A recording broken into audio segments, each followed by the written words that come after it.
नमस्कार सभी विद्यार्थियों का एक बार फिर से मेरे चैनल जगरूप सिंह ज्योग्राफी में।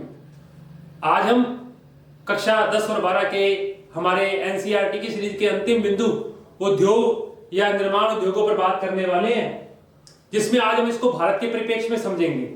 तो भारत में उद्योगों के प्रकार क्या हैं, उनको प्रभावित करने वाले कारक और भारत में उद्योगों पर निजीकरण, वैश्वीकरण और उदारीकरण का क्या इफेक्ट पड़ा है, इन सभी पर चर्चा करेंगे।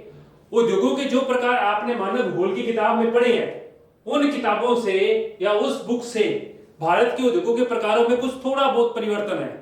तो पहले जो उद्योगों के प्रकार है वो 3 या 4 प्रकार से बांटे गए हैं, और इसमें पहला जो उद्योगों का प्रकार है वो है श्रम शक्ति,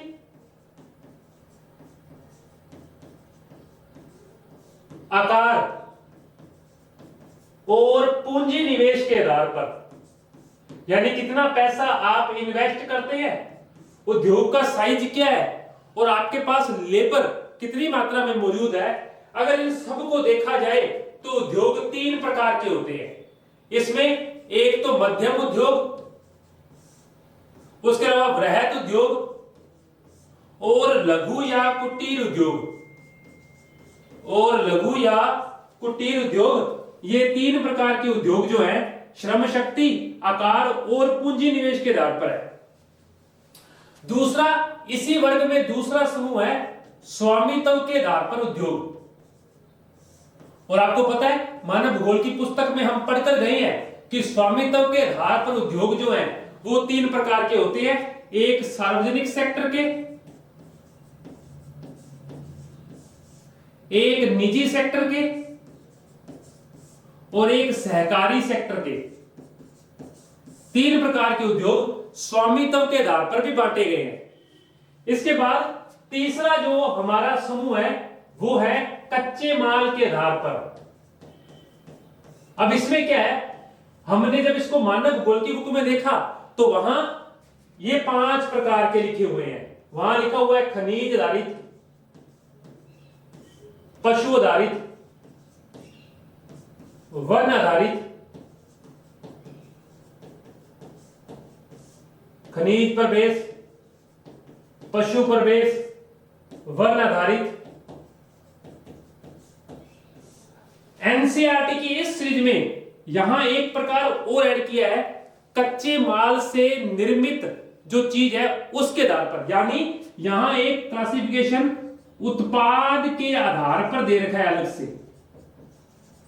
यहां एक अलग से क्लासिफिकेशन दे रखा है इन्होंने। चौथा जो पॉइंट है वो लिख रखा है उत्पाद के आधार पर, या इसमें लिख रखा है उद्योगों द्वारा निर्मित कच्चे माल पर आधारित उद्योग। अगर आप वहां और देखेंगे तो इसमें एक कृषि आधारित उद्योग होगा। तो कुछ ये एक अलग सा बिंदु इसमें नोट किया गया है। तो पहले तो हम इन जो उद्योगों के प्रकार भारत के भूगोल में है वो सेम टू सेम आपको देखने को मिल रहे हैं, वैसे के वैसे मानव भूगोल से सम्मिलित है। जो एक बिंदु अलग है उस पर हम बात कर चुके हैं। अब हमें एक और बात रखना है, इसमें एक अलग से बिंदु लिखा है उत्पादों के उपयोग के आधार पर। उत्पादों के उपयोग के आधार पर जो उद्योग है वो कितने प्रकार के हैं, इन्होंने इसमें एक नया बिंदु एनसीईआरटी में भारत के भूगोल में ऐड कर रखा है, जो है मूल, पूंजी, मध्यवर्ती और उपभोक्ता। तो ध्यान रखना हमें, मूलभूत, पूंजीगत, उपभोक्ता, यानी कुछ वस्तुएं जैसे लोहा इस्पात एक मूलभूत उद्योग है या आधारभूत उद्योग है, क्योंकि अन्य उद्योगों की मशीनें जो है उससे बनाई जाती हैं। पूंजीगत, कुछ उद्योग महंगे उद्योग होंगे, कुछ उद्योग सस्ते उद्योग होंगे। इसके अलावा उपभोक्ता आधारित, उपभोक्ता के लिए कौन कौन सी वस्तुएं जैसे ब्रेड, बिस्कुट, बेकरी, कुछ इस प्रकार के उद्योगों की बात हो रही है। तो मूलभूत उद्योग, पूंजीगत उद्योग, उपभोक्ता उद्योग, और एक इन सब के बीच में होती है जिसको बोलते हैं मध्यवर्ती पदार्थ उद्योग। मध्यवर्ती पदार्थ उद्योग। तो ये जो है हमारे लिए 4 प्रकार के उद्योग बड़े दे रखे हैं। पहले श्रम शक्ति, आकार और पूंजी निवेश के आधार पर मध्यम, फिर दूसरा है वृहत और तीसरा है लघु या कुटीर उद्योग। स्वामित्व के आधार पर सार्वजनिक, निजी और सहकारी। कच्चे माल पर खनिज, पशु, वन, कृषि और एक अलग बिंदु मैंने आपको बताया उत्पाद के आधार पर। और इसके बाद में उत्पादों के उपयोग में मूलभूत पदार्थ, पूंजीगत पदार्थ, मध्यवर्ती पदार्थ और उपभोक्ता पदार्थ आधारित उद्योग जो है वो लिखे गए हैं। अभी हम इसी चैप्टर में एक और अलग से बात जो है इन्होंने वो लिखी हुई है उस पर थोड़ी सी चर्चा करते हैं कि निर्मित पदार्थों के प्रकृति के आधार पर उद्योग कितने प्रकार के हैं। आप जो प्रोडक्ट बनाते हैं निर्मित पदार्थों की प्रकृति के आधार पर, तो इन्होंने 8 प्रकार के उद्योग बता रखे हैं। सबसे पहला उद्योग इसके अंदर है धातुक्रम उद्योग।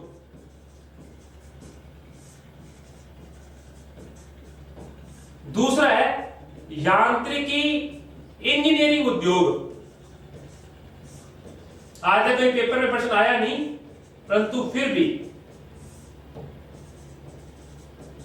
यांत्रिकी इंजीनियरिंग उद्योग। इसके बाद में है वस्त्र उद्योग।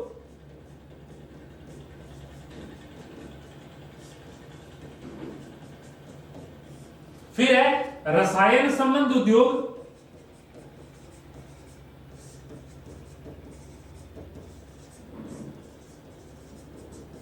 फिर है रसायन संबंध उद्योग। इसके बाद में खाद्य संसाधन और विद्युत उत्पादन।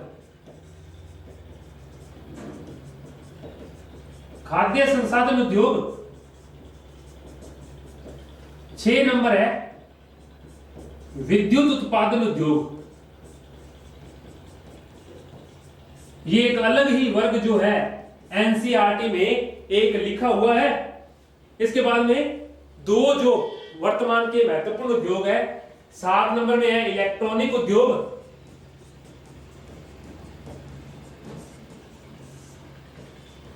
और फिर है 8 नंबर पे संचार उद्योग। तो ये एनसीईआरटी ने भारत के भूगोल में कुछ उद्योगों को इस प्रकार से क्लासिफाइड कर रखा है। चार्ट आपके सामने बना हुआ है। हमसे कोई भी 1 नंबर का या बड़ा प्रश्न इसमें से उद्योगों के प्रकारों पर वैसे आज तक प्रश्न आया नहीं। कुछ एक बार पूछा है कि बड़े प्रकार के उद्योगों को विस्तार से समझाइए, तो ऐसा प्रश्न कई बार आ जाता है, परंतु इनका क्लासिफिकेशन मानव भूगोल से ही संबंधित है। भारत के भूगोल में इनका क्लासिफिकेशन नहीं लिखा हुआ। तो ये कुछ उद्योगों के प्रकार थे। हमने ये एक अलग से बिंदु लिखा है कि जो पदार्थ आप बना रहे हैं उसकी प्रकृति खाद्य प्रकार की है, उसकी प्रकृति रसायन है, वो वस्त्र है, धातु से संबंधित है यानी खनिज वाले, विद्युत उत्पादन से है, इलेक्ट्रॉनिक, संचार, यांत्रिकी, इंजीनियरिंग। इन सब के 8 बड़े ग्रुपों के हिसाब से भी उद्योगों को बांटा गया है। अब हम दूसरे बिंदु पर बात करते हैं कि भारत में उद्योगों को प्रभावित करने वाले कारक कौन कौन से हैं।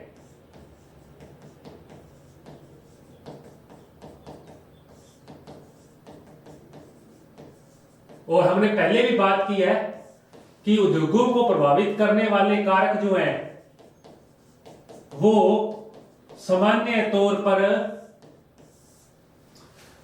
8 या 10 प्रकार के होते हैं, जिसमें उद्योग में प्रयुक्त होने वाला कच्चा माल किस प्रकार है, उद्योग में लेबर की संख्या कैसी है, उद्योग में विद्युत कैसा चल रहा है, उसमें परिवहन कैसा है, ट्रांसपोर्टेशन कैसा है, सरकारी नीतियां कैसी हैं। ये सभी जो बिंदु थे ये उद्योगों के लिए पूंजी की आवश्यकता, धरातल कैसा है, इन्हीं सभी को भारत के संदर्भ में अब हम पढ़ने वाले हैं कि भारत में उद्योगों का क्लासिफिकेशन या उसकी स्थिति किस प्रकार की है। तो इसमें पहला है कच्चा माल, वही जो हम पहले पढ़ के गए हैं, रॉ मटेरियल, कच्चा माल उद्योग। नंबर 2 जो है इसके अंदर भारतीय दर में शक्ति है यानी पावर। तीसरी चीज है बाजार, चौथी चीज है परिवहन या ट्रांसपोर्टेशन, मार्केट। इसके बाद में पांचवी चीज है श्रम। फिर भारत के संदर्भ में एक नया कारक लिख रखा है, ऐतिहासिक कारक। भारत के संदर्भ में एक नया कारक लिख रखा है, ऐतिहासिक कारक। वो क्या संबंध है? इसके बाद में अंतिम बिंदु है भारत के संदर्भ में औद्योगिक नीति।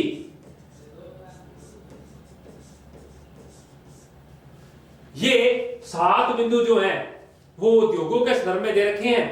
कच्चा माल, शक्ति, बाजार, परिवहन, श्रम, ऐतिहासिक कारक और औद्योगिक नीतियां, इन्हीं पर हम चर्चा करने वाले हैं।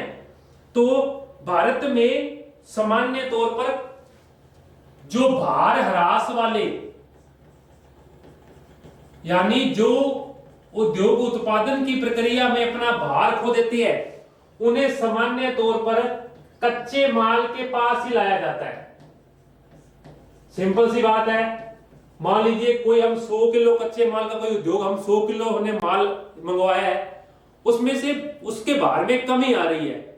50 किलो मान लीजिए वेस्टेज है, उसके अंदर 50 किलो से ही उत्पाद बन रहा है, तो उस 50 किलो का हम परिवहन भाड़ा क्यों लगाएं?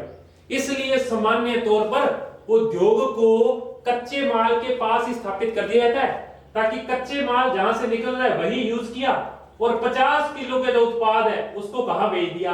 मार्केट में। तो भार ह्रास वाले उद्योग कच्चे माल के पास ही लगाए जाते हैं। आप भारत में भद्रावती को देखेंगे, बोकारो को देखेंगे, दुर्गापुर को देखेंगे, यानी कोयले क्षेत्र के पास लगने वाले उद्योग और लोहा अयस्क के पास लगने वाले जो उद्योग है, वो सामान्य तौर पर कच्चे माल के समीप ही लगाए जाते हैं। तो किसी भी उद्योग के लिए कच्चा माल बहुत जरूरी है, क्योंकि उसी से आप कोई उत्पाद बनाएंगे। तो इसके लिए कच्चा माल कहां से आ रहा है, कितनी मात्रा में, हमें कितना चाहिए, इन सभी का ज्ञान होना चाहिए। पहला बिंदु यही है। और उदाहरण दे रखा है कागज, लुगदी, तांबा और लोहा इस्पात।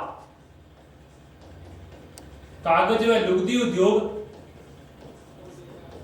तांबा उद्योग और लोहा इस्पात उद्योग को कच्चे माल के समीप ही लगाया जाता है। दूसरा, शक्ति उद्योग में एक एग्जांपल लिख रखा है, क्योंकि मशीनों को चलाने के लिए शक्ति चाहिए। और एल्यूमिनियम उद्योग को हमेशा किसके पास लगाया जाएगा? जल विद्युत के केंद्रों के पास लगाया जाएगा, क्योंकि एल्यूमिनियम उद्योग के लिए अत्यधिक मात्रा में शक्ति की आवश्यकता होती है। इसलिए इस उद्योग को हमेशा जल विद्युत वाले केंद्रों के पास ही लगाया जाता है, और जल विद्युत आसानी से उपलब्ध हो जाए, क्योंकि जो जल गिराकर टरबाइन घुमाई जाती है और पानी अपनी जगह पर आगे चला जाता है। सामान्य तौर पर उसमें जो है किसी अन्य प्रकार का कोयला या किसी और प्राकृतिक संसाधन को जलाने की आवश्यकता नहीं होती है। तो शक्ति उद्योगों को शक्ति के साधनों के समीप भी लगाया जाता है, इसकी बात भी होगी। तीसरा, बाजार। अब सामान्य तौर पर बाजार में क्या होता है? आपने क्या उत्पाद तैयार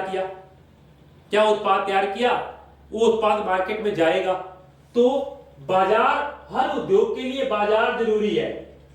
अगर किसी उद्योग की मार्केट नहीं है तो उस उद्योग को लगाने का कोई फायदा नहीं है, उसको खरीदने वाले लोग नहीं है। इसलिए सूती वस्त्र जैसे या इलेक्ट्रॉनिक्स जो उद्योग होते हैं, उन्हें कहां लगाया जाता है? बाजार के समीप लगाया जाता है। और सामान्य तौर पर उद्योग की खासियत होती है, ये उत्पादन प्रक्रिया में भार नहीं खोते, क्योंकि 100 किलो आपके पास रुई आई है, तो 100 किलो इससे क्या बनेगा? धागा बनेगा। तो सूती वस्त्र उद्योग या एक और बड़ा उद्योग है आजकल वर्तमान में, पेट्रोलियम परिशोधन।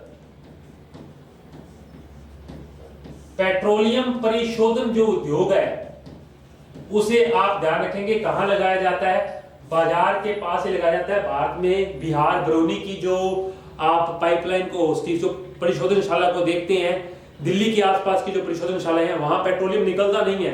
परंतु मार्केट इतना बड़ा है उसे परचेज करने वालों का कि उस उद्योग को वहां लगा दिया जाता है। तो इसमें ये एक महत्वपूर्ण बिंदु हमारे लिए था। इसके अलावा परिवहन आप जानते ही हैं, किसी भी उद्योग के लिए लाने के लिए यानी कच्चे माल को उद्योग तक लाने और तैयार माल को बाजार तक भेजने के लिए परिवहन की आवश्यकता होती है, ट्रांसपोर्टेशन जरूरी है। तो इनमें क्या होता है, एक बिंदु होता है नोड, और हम एक पहले पढ़ के गए, एक बिंदु होता है योजक। नोड बड़े केंद्र होते हैं जहां से व्यापार संचालित किया जाता है, जैसे दिल्ली, मुंबई, चेन्नई, कलकत्ता बड़े नोड है, और इन नोड को जोड़ने वाली जो सड़क है वो क्या कहलाती है, योजक। तो परिवहन भी उद्योग के लिए जरूरी है। श्रम, उद्योगों में काम करने वाले श्रमिक, उद्योगों में काम करने वाले श्रमिक जो हैं किस संख्या में है, उनका क्या है, ये सभी लेबर से ही डिसाइड होता है। उसके बाद में ऐतिहासिक कारक, कुछ भारत में केंद्र ऐसे ही रहे हैं जो प्राचीन समय से उद्योगों के बिंदु रहे हैं, वहां उद्योग लगाने में आसानी है। जैसे कलकत्ता को ले लीजिए, ब्रिटिश काल में उसका विकास अच्छा हुआ, वो प्राचीन समय से केंद्र था। तो ऐसे उद्योग ऐतिहासिक कारकों के व्यास भी स्थापित किए जाते हैं। अंतिम बिंदु है औद्योगिक नीति, सरकार उद्योगों के बारे में क्या सोचती है, इसकी अत्यधिक आवश्यकता है, क्योंकि उद्योग परिवहन को ध्यान में रखकर सरकारी किसी नीति के आधार पर उनके क्या नियम बनाए गए हैं उसको लेकर भी लगाए जाते हैं। तो ये भारत में उद्योगों को प्रभावित करने वाले 7 बड़े जो कारक थे वो हमने देखे हैं।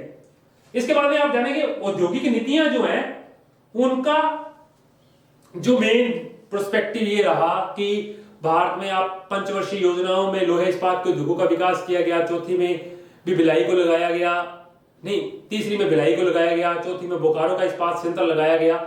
ये सब औद्योगिक नीतियों के माध्यम से ये विकास हुआ। अब हम एक छोटे से बिंदु अंतिम पर बात करेंगे, फिर क्लास ऑफ करेंगे कि भारतीय परिप्रेक्ष्य में ये उदारीकरण, निजीकरण और वैश्वीकरण क्या है। भारतीय उद्योग में उदारीकरण, निजीकरण और वैश्वीकरण की क्या घोषणा है। पहली बात तो ध्यान रखेंगे, ये सब 1991 की औद्योगिक नीति से शुरू हुए। इसका मेन बिंदु यह था, इसमें क्या था कि आपने अब तक जो भी लाभ प्राप्त किया उद्योगों से उसे बढ़ाया जाएगा। दूसरा बात, उद्योगों में जितनी भी विकृतियां हैं उसे क्या किया जाएगा, दूर किया जाएगा। इसके अलावा रोजगार को बढ़ावा देना, रोजगार को स्वपोषित करना एक बिंदु यह भी रहा। और इसके अलावा अंतरराष्ट्रीय प्रतियोगिता, अंतरराष्ट्रीय प्रतियोगिता जो है वो महत्वपूर्ण बिंदु रहा 1991 की इंडस्ट्रियल रेवोल्यूशन का। इसके बारे में बात करते हैं। सरकार ने इसके लिए 5-6 बिंदु चलाए। सरकार ने औद्योगिक लाइसेंस को समाप्त कर दिया। कुछ पर्यावरण के आधार पर कुछ 6 उद्योग ऐसे थे जिनको सरकार ने अपनी नीतियों के, अपने नियमों के अनुकूल रखा। दूसरी बात ने क्या किया, विदेश नीति को प्रोत्साहित दिया गया। खुले व्यापार को, बाहर की कंपनियों को भारत में पैसा लगाने के लिए इस व्यवस्था को शुरू किया गया। तो इसके प्रमुख जो है वो 7 बिंदु थे। पहला था लाइसेंस समापन,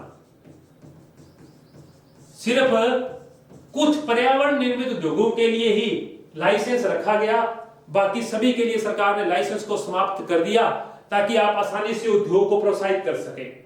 दूसरा था इसके अंदर विदेशी तकनीक, बाहर से तकनीक जो है उसको प्रोत्साहन दिया गया। इसी के साथ विदेशी निवेश, विदेशी जो पैसा है उसे भी भारत में उद्योग लगाने के लिए प्रोत्साहित किया गया। खुला व्यापार,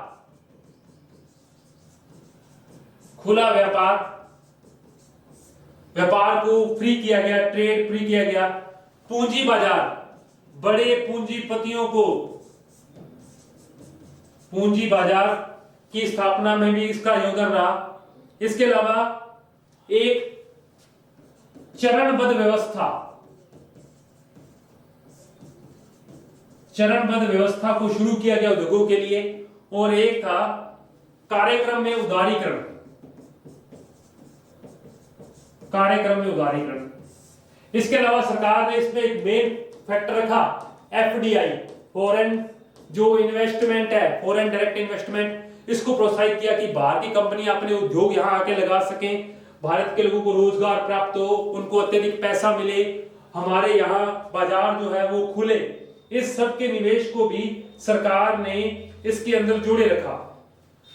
इसमें एक बिंदु परिभाषा लिखी है, बहुत बार आती है, वैश्वीकरण का मतलब क्या है? संसार की सभी अर्थव्यवस्थाएं, संसार की सभी अर्थव्यवस्थाएं एक मंच पर इकट्ठा हो जाए, एक मंच पर इकट्ठा हो जाए। ये वैश्वीकरण का प्रमुख बिंदु था।